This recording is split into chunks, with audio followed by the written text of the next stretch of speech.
Bugün səhər saatlarından Xəzər dənizində ard-arda zəlzələlər qeydə alınıb. Ötən gün isə 5,2 bal gücündə baş vermiş zəlzələ ölkənin bir sıra ərazilərində hiss edilmişdi. Bir neçə gündür ard-arda təkrarlanan yeraltı təkanlar insanların narahatlığına səbəb olub. Maraqlıdır, dayanmayan yeraltı təkanlar nəyin xəbərçisidir? Xəzər dənizində nə üçün ard-arda zəlzələlər baş verir? Yeraltı təkanlar nə vaxta kimi davam edəcək? Bu barədə RTV-yə açıqlama verən Azərbaycan Milli Elmlər Akademiyası nəzdində Respublika Seysmoloji Xidmət Mərkəzinin baş direktoru Qurban Yetirmişli bildirib ki, narahatlığa heç bir əsas yoxdur.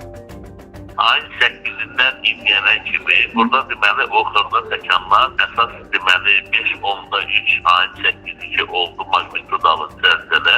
O əməlli başlı silkələdi və burada deməli dərinlik qırılmaları boyu parçalanmalar gedir və bu afterşoklardır bu zəlzələlər. Yəni bunlar yeni bir zəlzələ deyil. Qırılmalar boyu hələ davam edəcək. Onu da deyirəm ki, həmişə və demək də istəyirəm ki, əhali narahat olmasın. Orada katastrofik dağıtıcı zəlzələ baş verməsi də mümkün deyil və yə qədər enerji boşalması gedir ki, bu da ki orada yavaş-yavaş bir müddət keçəcək, bu davam edəcək, fon səviyyəsinə salacaq həmən ərazi.